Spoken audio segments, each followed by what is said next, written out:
This Torah class is brought to you by TorahAnytime.com. Okay, Shalom Aleichem. I hope everybody had a great day. We had an amazing time today. What we saw today, it would have taken maybe a few weeks to see ordinarily. But let's discuss a few loose ends about the city of Fez, about the city of Meknez, and some other important inyanim.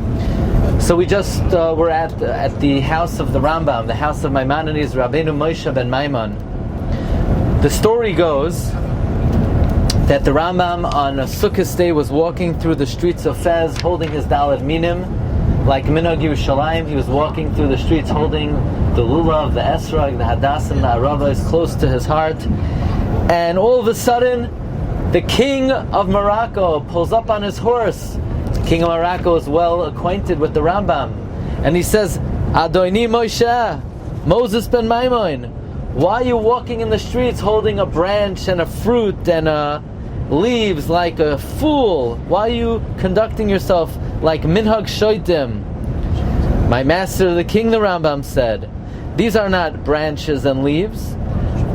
Our holy Torah commands us to take these four species on Sukkot. It's the Lulav, the Esrog, the Hadassim, the Aravos. Yeah, the king says. You probably think that what we Muslims do, where we throw the stones at you Jews, you think that's Minhag Shoitim. And the king of Morocco was off in a flash. He didn't fully process the encounter, but some of his advisors, who were bitter enemies of the Rambam, tried to persuade the king that when the Rambam was discussing with him, and the king said, you probably think that when we throw stones, that's a Minhag Shoitim. The Rambam didn't mean that when the Muslimim throw stones at the Jews, it's a Minhag Shoitim. The Rambam was attacking our religion, that when we go to the Mecca and we throw stones at the kever of our prophet, that's what the Rambam meant, that it's Minhag Shoitim. The Rambam was attacking our religion.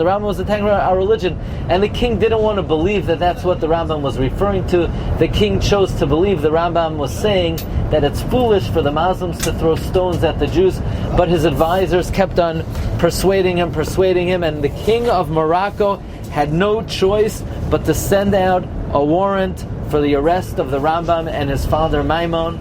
But the king wanted to protect the Rambam, so he sent him a private message that, Rambam, you're a wanted man, run away, hide. And that is what the Rambam did. The Rambam went to a secret home in the city of Fez, where he went up to the roof and he hid out with his father Maimon for a very long time. Nobody was aware about the whereabouts of the Rambam except for one student. Now on this roof, there were 13 copper plates, and through these copper plates the Rambam was able to calculate zmanim and time and other ways of measuring days, weeks, months, and so forth. The enemies of the Rambam did not lessen their search, but they could not come up with the Rambam. After many months, the Rambam finally came out of hiding, and he took his family with him, and they went out. They left to Eretz Yisrael. But you should know, in the city of Fez, where the Rambam hid, that roof is considered a Makom Kadosh. And at every Eis Sarah, the Jews of Fez would go up to the roof of the Rambam and pour out their hearts that Hashem should save them in the merit of the Rambam. So we were today at the house of the Rambam, and Mirz Hashem, on future adventures, maybe one day we'll be Zocheh to be at the roof of the Rambam.